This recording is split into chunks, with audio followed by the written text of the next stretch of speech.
अस्थावर 20 बखान, 30 लाख पशु योनि है, अरे चतुर्लक्ष नर हो, अरे इसके अंदर जो गुरु जी का भजन करे तुलसी धन है सो। यानी मानव का चोला प्राप्त करने के लिए हमें 84 लाख योनियों को भोगना पड़ा, क्योंकि हमारे मानव का चोले के अंदर प्राप्त करने के बाद हमने जो कर्म रूपी मैंने बताया था, जो बीच का पन्ना हमने लिखा, उस पन्ने के अंदर हमने इतनी गलतियां की ताकि हमें विभिन्न योनियों के अंदर जाना पड़ा।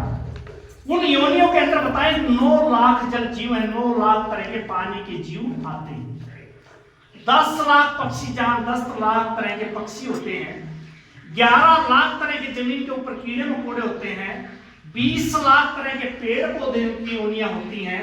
आपने देखा होगा, आपके यहाँ तो नहीं, मैदानी इलाकों में देखा होगा, एक वट वृक्ष होता है, पीपल का पेड़ होता है, बड़ का पेड़ होता है। एक बड़ का पेड़ कई सौ वर्ष तक खड़ा रहता है, और वो क्या धूप को सहन करता, बारिश को सहन करता, आंधी को सहन करता है, वो हर चीज को सहन करता है। ये जीव आत्मा ही कभी उसके अंदर जो जीव आत्मा है वो किसी मानव के अंदर थी। तो इस तरह विभिन्न योनियों को भोगते भोगते जब हमारा पुण्य और पाप का पलड़ा बराबर हो जाता है, तब जाकर हमारा नंबर आता मानव का। मानव का नंबर आया तो हमारे सदगुरु महाराज ने हमें जन्म से लेकर मृत्यु तक के इतने इस 12 ग्रंथों के अंदर ज्ञान दिया कि मेरा जीव जो मेरी संग में आ जाए वो दोबारा 84 लाख योनि के अंदर ना जाना पड़े उसको। उन्होंने हमें पग पग पर समझाने के लिए स्वामी शिवनारायण जी महाराज ने गुरु मंत्र दिए हमें। जैसा कि हमारे पंथ के अंदर सुबह उठने से लेके रात को सोने तक के अगर हम गुरु मंत्रों का जाप करते हुए हर कार्य को करें तो हमें इस 84 लाख योनि से तो हम ऐसे ही बच जाएंगे, हमें इसके अंदर जाना नहीं पड़ेगा। लेकिन समस्या क्या है कि हमारे पंथ के अंदर जन्म तो ले लेते हैं, यानी जन्म लेने का मतलब ये है कान को फुंका लेते हैं, नामदान तो ले लेते हैं, लेकिन जो सतगुरु महाराज क्या कर रहे हैं उनके बारे में वो बिल्कुल भी ना जानने की कोशिश करते, ना उस बताए हुए मार्ग पर चलने की कोशिश करते, वही संसारिक कार्यों के अंदर उलझे हुए अपने कर्मों को सुधारने की कोशिश नहीं करते। जबकि स्वामी शिवनारायण जी ने आपको प्रातः उठने का मंत्र दिया और रात को सोने का मंत्र दिया, खाने का मंत्र दिया, नहाने का मंत्र दिया, जनेऊ धारण करने का मंत्र दिया, जटा संवारने यानी केस संवारने का मंत्र दिया, दातुन करने का मंत्र दिया, शौच आदि जाने का मंत्र दिया, रास्ता चलने का मंत्र दिया। जब आप बार बार स्वामी जी के बताए हुए मंत्रों के अनुसार आप चलेंगे तो आपकी जो ये भक्ति रूपी जो श्वास चल रहे हैं हमारे एक शुद्ध शरीर के अंदर, यानी स्वस्थ शरीर के अंदर 21,600 श्वास हम प्रतिदिन व्यर्थ में गवा देते हैं। जबकि कबीर साहब लिखते हैं श्वास श्वास पर सुमिरन करो, व्यर्था श्वास न जाए, एक भी श्वास हमारा खाली नहीं जाना चाहिए।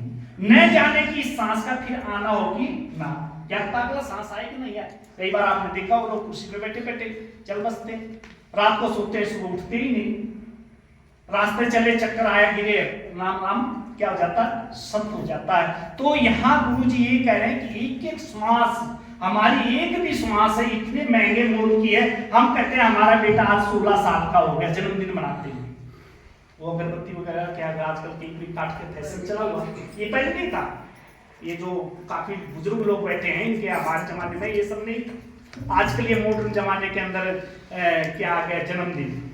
जबकि जन्मदिन मनाने का हमारे गुरुजी महाराज लिखते हैं कि 84 लाख योनि भोग के आपको मानव का नंबर मिला, मोक्ष प्राप्ति का आपका द्वार खुला है। इस दिन ज्यादा से ज्यादा अगर आपको करना है तो भजन करना है, अपने हाथों से दान करना है, किसी भूखे भूखे की सेवा करनी है, कोई भी निशा है कि आपने सेवा करनी है, भूखे को भोजन देना है, गाय की सेवा करनी है, जो भी इस संसार में सेवा लेने लायक लोग हैं उनकी आपने सेवा करनी है।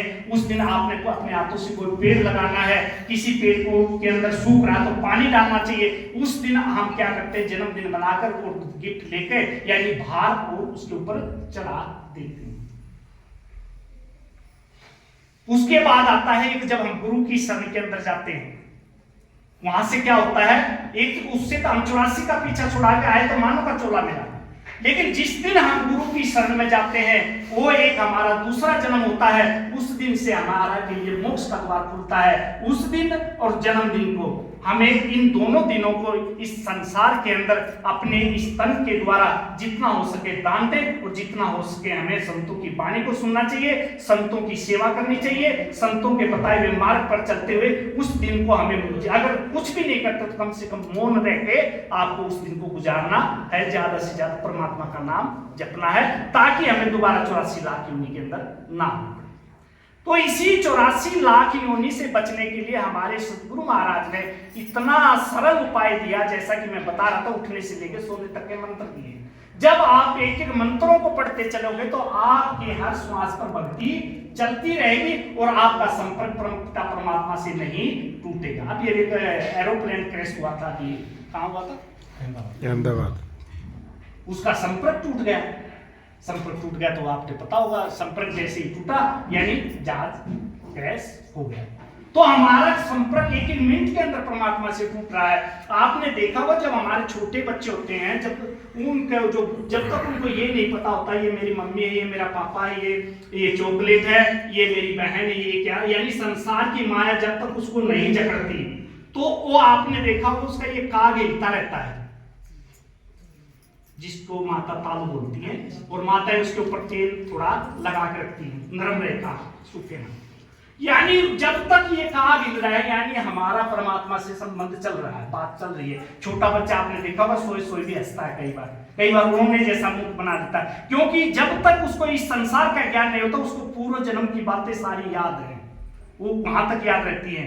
अब कई बार कहते गुरु जी किसने देखा पिछला जन्म, कम से कम याद रहना चाहिए। अगर परमात्मा ने मानो बना, मैंने ये बताता हूँ मगर जब इस जन्म की तो बातें याद कर को इस देश के अंदर इतनी कोर्ट कचहरी भरी पड़ी, कई जगह नहीं मिल रही, अगर पिछला जन्म भी याद आ जाए हमें तो हम वहां भी तो जाके केस करेंगे। अगर पिछले जन्म में किसी को अच्छे संपन्न परिवार में जन्म है तो हम कहेंगे नहीं नहीं पूर्व जन्म का भी हमारा हिस्सा दो, तो क्या होगा फिर वही संशय पैदा हो जाएगा। इसलिए परमात्मा हमें पूर्व जन्म की बातों को भुला देता, लेकिन जो हमारे पहुंचे हुए महात्मा होते हैं वो सारी बातें पूर्व जन्म से लेकर, जैसे कि स्वामी शिव नारायण जी महाराज ने कलयुग सतयुग से लेकर कलयुग तक की बातें ग्रंथों के अंदर उन्होंने रच दी। उन्होंने पहले लिखा संग्रह ग्रंथ के अंदर, स्वामी शिव नारायण जी ने लिखा है जब कलयुग का अंत आएगा, जल बरसे प्रवाह चले 7 दिन और रात। जब कलयुग का अंत आएगा उस समय 7 दिन तक पानी बरसेगा, इतनी तेज बारिश होगी, इतना तेज तूफान आएगा, अब चारों तरफ पानी पानी हो जाएगा, हाहाकार हो जाएगा, उससे इसका कलयुग का अंत हो जाएगा। तो जल बरसे प्रवाह चले 7 दिन और रात, कलयुग पूरा जानिए धरती मचे उन्माद। कहते बाबा दुखन धरे शरीरा, हमारे जैसे कि संसार के लोग कल की अवतार कहते हैं, कल की अवतार होगा, लेकिन हमारे गुरु जी लिखते हैं कि बाबा दुखन धरे शरीरा, हरिये अपने सज्जन की पीरा, जो उनके भक्त होंगे वही बच पाएंगे, नहीं तो सारे काल के काल उसमें समा जाएंगे। अब देख भी रहे हैं कि अब समय जो थोड़ा आ रहा है इतना भयंकर आ रहा है, प्रतिदिन कहीं ना कहीं कोई न कोई बड़ा हादसा हो रहा है, लोग अकाल मृत्यु के ग्रास बन रहे हैं। अब उन लोगों का क्या दोष था जिस हॉस्टल के ऊपर वो जहाज गिरा और वो बेचारा कोई खाना खा रहा था, कोई कुछ कर रहा था, वो भी 1 मिनट के अंदर काल ऊपर से आके देखो उसने धावा बोल दिया, उनको लेके चला गया। तो ऐसे इन चीजों से बचने वाले को उस जहाज के अंदर भी एक बच गया, बचा ना एक बंदा, एक जेंट्स बचा लिया। तो देखो 240-45 लोग 55 लोग वहां मरे, लेकिन उसके अंदर से भी एक जीव बच गया। ये क्या है, जिसके ऊपर गुरु महाराज की कृपा होती है वो अपने भगत को कभी भी अकाल मृत्यु नहीं होने देता। उसके लिए हमें क्या करना है कि ये सारी चीजें, जिन चीजों को आप इस संसार के अंदर ढूंढ रहे हो, सारी चीजें आपके इस शरीर के अंदर है। कहते बुद्धा इंद्री में गणेश लासा, लिंग इंद्री पर ब्रह्मा जी का वासा, कहते नाभि माई विष्णु प्रकाशा, हृदय में शिव जी का वास, कंठ माई शक्ति बतलाई सरस्वती का वास, मुख से वाणी भाग सुनाए। कहते बाएं नैन चांद प्रकाशा, जिस चांद की आप पूजा करते हो आपके बाएं नैन के अंदर समाया है। जिस सूर्य को आप पानी देते हैं सुबह उठकर, वो आपके दाहिने आंख के अंदर समाया। तो सब ही देवता घटके माई, बाहर ब्रह्म रहा भटका। हमारे अभी बात चल रही थी, कैमूर जिला बिहार के अंदर पड़ता, वहां से मेरे पास 2 महात्मा आए थे चल 1 महीने पहले। वो बतला रहे थे जी हमारे पिताजी ने ये बतला दिया था कि मैं फलाने दिन को अपने चोले को छोड़ रहा हूं, और इस चोले को आप 7 दिन रखना, इसको कोई बर्फ वरफ से कुछ मत करना, और ये 7 दिन तक इस चोले का कुछ बिगड़ेगा ना, और 7वें दिन तुम्हारी माता जी भी चोला छोड़ देगी, हम दोनों की समाधि एक ही दिन दे देना। अब बताओ उनको कहां से ज्ञान आए? इनको बोलते हैं हमारे पंथ के अंदर आगम ज्ञानी, जो आगे की बात जान लेते हैं। अब वो चोला उनके बच्चों ने 3 दिन तक तो रखा, लेकिन समाज ने उनको जीने नहीं दिया। चारों तरफ से लोग आ गए, पुलिस का, किसी ने पुलिस को सूचना कर दी, भाई फलाने बाबा जी 3 दिन से मरे पड़े हैं, लेकिन उनका परिवार उनका अंतिम संस्कार नहीं कर रहा। उन्होंने दबाव के अंदर आकर 4थे दिन बाबा जी का संस्कार किया, और 7वें दिन ठीक उनकी माता जी चोला छोड़ गई। तो हमारे पंथ के पूर्व भक्तों के अंदर, हमारे दादा परदादा के अंदर हमारे को आगे की बात बतला देते थे, बेटा ऐसा करना है, क्योंकि इस पंथ के अंदर वो भक्ति के अंदर शक्ति है।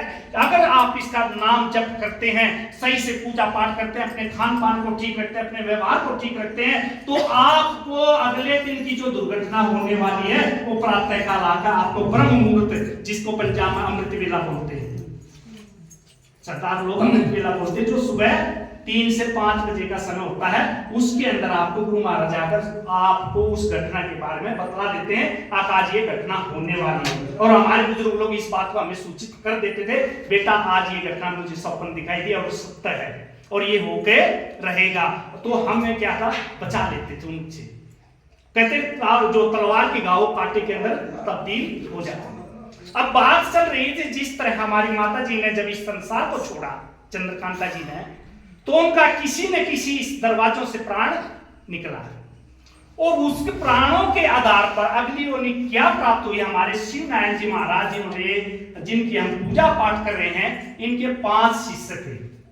पहला शिष्य रामनाथ साहेब थे, दूसरा लखन राम साहेब थे। रामनाथ की उम्र 80 साल की थी, तो स्वामी शिवनारायण जी की उम्र उस समय मात्र 16 वर्ष थी। अब एक 16 साल के या 14 साल के बच्चे से कोई 80 साल का बूढ़ा दिन रात बात करेगा, तो समाज के लोग क्या कहेंगे, बूढ़ा पगला गया, पता नहीं बच्चे से क्या बतियाता है। लेकिन वो उनसे ज्ञान की बात करते थे, उनको ज्ञान हो गया था। जो स्वामी शिवनारायण जी की जन्मभूमि चंद्रवार है, जो चंद्रवार गए हैं, उससे मात्र उनके बगल में ये कौन सा गांव है, परसिया, जहां के रामनाथ साहब थे, बिल्कुल पड़ोस का गांव है, पीछे लगता है, परसिया के रहने वाले थे। रामनाथ जी ने, रामनाथ, लखनराम, सदाशिव और लेखराज और युवराज, इन 5 शिष्यों को बनाया था, जिन्होंने इस पंथ को आज विदेशों तक फैला रखा है। और इनके 2 राजा शिष्य बने थे, एक दिल्ली के राजा शाह मोहम्मद थे, और एक अयोध्या नगरी के राजा जयमल सिंह थे। लेकिन वो राजकाज के अंदर उन्होंने नाम दान तो लिया, गुरु जी के चमत्कार को नमस्कार करके लिया, लेकिन जो चमत्कार को नमस्कार करता वो कभी जीवन के अंदर भक्ति प्राप्त नहीं कर सकता। इसलिए हमें कभी चमत्कार के पीछे नहीं लगना। आज सारा का सारा समाज चमत्कार के पीछे भाग रहा है। आपने देखा होगा राधा स्वामी के अंदर, निरंकारी के अंदर अनेक जो नए नए पंथ हुए हैं, उनके अंदर ना कोई अपना ग्रंथ है, ना कोई अपनी वाणी है, ना किसी ने कबीर साहब की वाणी को उठा रखा है, किसी ने किसी की वाणी को उठा रखा है, किसी ने गुरु नानक देव की वाणी को उठाकर उन्होंने अपना पंथ चलाया। आज उनके अंदर करोड़ों लोगों की भीड़ होती है। लेकिन हमारा जो वास्तविक पंथ है, जिसका अपना खजाना है, जिसके अंदर हर चीज है, हर मंत्र है, हर दुख मिटाने की आपके पास सुविधा है, हर धन चाहोगे तो धन मिलेगा, बेटा चाहोगे तो बेटी मिलेगी, हर चीज मिलेगी, बेटा बेटी से मकान दुकान सब मिलेगा। हमारे गुरु जी ने लिख दिया है, जो चाहो तो सो पाओ, लेकिन क्या है, दुख से ध्यान। लेकिन हम ध्यान नहीं लगाते, इसलिए हम आज भी कंगाल हैं। अगर इसका हम थोड़ा भी पालन करें तो सतगुरु महाराज हमारे को किसी भी इस जीवन के अंदर कमी नहीं रखेगा। तो मैं बतला रहा था, बात चल रही थी, जब इस संसार को छोड़ेंगे, प्राण निकलेगा, तो अगली योनि क्या होगी, यही रामनाथ जी पूछ रहे। रामनाथ जी ने हाथ जोड़कर गुरु जी से प्रश्न लिखा, हे गुरु जी, रामनाथ कहें कर जोरी, मुक्ति वेद बताओ गुरु मोरी। तो कहते कौने आसन लाऊं मैं ध्यान, किस आसन पर बैठकर मैं ध्यान लगाऊं ताकि मुझे उस पिता परमात्मा की प्राप्ति हो जाए। कौने आसन में लाऊं ध्यान, सो कहो स्वामी हरहु अज्ञान, वो बात मुझे बताकर मेरे अज्ञान को हर दो। तो उन्होंने बताया जैसे परमात्मा को प्राप्त करना है तो क्या, आसन पदम लगाई के सूरत सवारे बाट और नैन नासिका बीच राखे उतर जाओ त्रिकुटी गार। कहते सत्पुरुष के दर्शन जब हुई सोई संत कहावत तबे। जब तक हम जीते जी उस परमपिता परमात्मा जो आपके अंदर बैठा है, वो निराकार भगवान जिसका कोई आकार नहीं है, रंग रूप रेखा नहीं, कर जरूर उजियार, जिसका उजियार फिर भी हो रहा है। अब कोई ये प्रकृति का कितना सुंदर वातावरण के अंदर आप लोग यहाँ रहते हैं, जो यहाँ के रहने वाले हैं, कहीं ऊंचा कहीं नीचा। इंसान बनाने लगे तो कितना पैसा लगेगा? बना सकता है इंसान, लेकिन परमात्मा ने बना रखा है। कहीं मैदान है, कहीं पहाड़ है, कहीं ऊंचा कहीं नीचा है। किस किस तरह के आज आप घूमते फिरते आपके द्वार पर पहुंचे। प्रकृति का कितना सुंदर नजारा है, जिसको देखने के लिए पूरा भारत आपके यहाँ चरणों में आता है। तो इसी तरह ये परम पिता परमात्मा जो यहाँ बैठा है, इसको ढूंढने के लिए केवल 12 अंगुल का फैसला है। लेकिन हम ये 12 अंगुल नहीं चढ़ सकते, या हजारों किलोमीटर पहाड़ पर चढ़ के चले आए। उसको चढ़ने के लिए आपको क्या करना है, ये जो हमारी नाभि होती है, यहां श्वास को खींचते हुए धीरे धीरे, इसको क्या है अभ्यास के द्वारा होगा। ये सेल्फ अपना अभ्यास करोगे तब होगा, ये कहने सुनने की कोई बात नहीं है। इसके अंदर जब आप ध्यान के अंदर जरा सी भी आंख बंद करके परमात्मा का ध्यान देखो, आपको सारे रिश्तेदारों के घर नजर आने आ जाएंगे। सुन, संसार में मन भागेगा, 1 मिनट के अंदर मुंबई जाएगा, 1 मिनट के अंदर कलकत्ता जाएगा, कहीं जाएगा, और नहीं तो कहीं ना कोई ना कोई पड़ोसी की आवाज आ जाएगी, उससे भी बच जाओगे तो आपकी जीभ के ऊपर स्वाद आ जाएगा, फलाने दुकानदार की मिठाई बड़ी अच्छी है। आपका ध्यान कहां पहुंच गया? स्वीट्स पर, अच्छी मिठाई। तो कहते गुरु जी लिखते हैं मन भागे तो भागन दो। मन भाग रहा है, बैठिए आप ध्यान से, तन को राखो तीर, और मन बेचारा क्या करेगा, लौट आएगा, फिर घूम फिर आ जाएगा। आप इस शरीर को मत भगाओ इसके साथ। जब हम यहाँ के अंदर कमी क्या है, हमारे इस शरीर पर हमारा अपना कंट्रोल नहीं है, जिसके कारण हम आज संसार के अंदर भिखारी हैं। इतना सुंदर शरीर परम पिता परमात्मा ने हमें दिया है, जिसकी एक एक चीज इतनी सुंदर लगाई है, जिसकी हम कीमत को नहीं समझते हुए हम इस संसार के अंदर परेशान। तो रामनाथ जी ने पूछा कवन मुक्ति की राह है, कैसे गति हो जाए, और कवन वो संत का देश है, सब कुछ कहो मुझे बुझा। तो कहते राम नाथ तुम पूछो जो मोही, तो मुक्ति वेद समझाऊं तो। कहते प्रातः उठकर ब्रह्म जगाओ। अब वही बात आ गई, मैं जो मैं बता रहा था, सुबह से उठ के और शाम से सोने तक का मंत्र हमारे गुरु जी ने दिया। वो कहते प्रातः उठकर ब्रह्म जगाओ, तेकर शब्द सुनाओ तो। जैसा कि हमारे स्वामी शिवनारायण जी ने महाराज ने प्रातः उठकर अपना, क्योंकि जब ये शरीर को आराम देने के लिए सोते हैं तो हमारा ब्रह्म ज्ञान भी सो जाता है, तो इसको जागृत करने के लिए, शरीर को जागृत करने के लिए कोई चाय पीता है, कोई गर्म पानी पीता है, कोई कॉफी पीता है, कोई घूम के आता है, कोई किसी तरह, जिस तरह इस शरीर को जागृत करने के लिए आप थोड़ी उठकर मेहनत करते हो, इस ब्रह्म ज्ञान को जगाने के लिए हमारे गुरु जी ने मंत्र दिया, प्रातः उठकर आपने इस मंत्र के द्वारा अपने ब्रह्म ज्ञान को जगाना। कहते प्रातः समय भूमिता महतति सत्यनारायण, गरुण वाहन मुग्धा रूपा, वर्णु भक्ति हेतु चक्र गुरु धारण। प्रातः नेत्र प्रातः राम भजनम, भजत भयंकरम, आचार्य पारस नामा, गायत्रो घोर चक्कर शोक पाप हतेव, योग पाए करत धमनी, क्रोधित साधु चक्रम, और शिव नारायण भव पाप नाशम, और श्री दुखम। चलिए, जो अनपढ़ लोग हैं या नहीं समझ में आया, थोड़ा इसके अंदर संस्कृत की भाषा है, लेकिन हमारे इस ग्रंथों को जिन्होंने भी आज तक याद किया, वो सारे अनपढ़ हमारे महापुरुष थे। पढ़े लिखों को ग्रंथ याद किसी को नहीं है। वर्तमान में पूरे मैं 72 के अंदर लिख चुका हूं, किसी को 2 पेज याद है तो किसी को 4 पेज। लेकिन पुराने संतों को लेकर शुरू से लेकर आखिर तक के ग्रंथ याद है, जो कभी स्कूल में नहीं गए। खुद मेरे पिताजी जो अनपढ़ थे उनको पूरा ग्रंथ याद था। वो 4 दिन 6 दिन अगर कोई बैठा है, एक हमारे पिताजी के शिष्य थे हरियाणा पुलिस के अंदर एएसआई श्री राम सिंह यादव जी थे, वो उनको चंडीगढ़ से उनकी चीटी पर जब भी ड्यूटी लगती तो वो आ जाते, पूरी पूरी रात वाणी सुनते थे और वो सुनाते थे। क्यों? जितने ये वाणी के अंदर वो रस है, जिसने इसको एक बार कोशिश की तो इसकी रील बन जाती है अंदर और अपने आप ऑटोमेटिक चलती रहती है। लेकिन ये उन्हीं की चलती है जिनके अंदर त्याग हो। अब ये नहीं 1 मिनट में हमें कुछ दिखाई दिया वो खा लिया, 20 बार हम मुंह दिन में जूठा कर रहे हैं, 20 बार चाय पी रहे हैं, एक नियमावली के अनुसार चलेंगे तो हमारे जो ये माइंड के अंदर फालतू की बातें हैं ये निकल जाएंगी और ग्रंथों की वाणियां हैं अंदर चली जाएंगी, सेट हो जाएंगी। जब खोलोगे ये, जब तो पहले क्या चलता टेप का, हाँ उसका बटन दबाते तो टेप रील चलती रहती है, ऐसे वाणियां अपने आप खुल के चलती हैं, लेकिन आपको उसका पालन करना पड़ेगा। तो प्रातः अगर आपको चलो ये मंत्र भी याद नहीं है तो इस शरीर रूपी गाड़ी के अंदर 3 गियर लगे हैं। जो गाड़ियां चलाते हैं, स्कूटी वगैरह जो चलाते हैं सबको पता है, आगे पीछे जो भी दाएं बाएं उसके गियर होते हैं।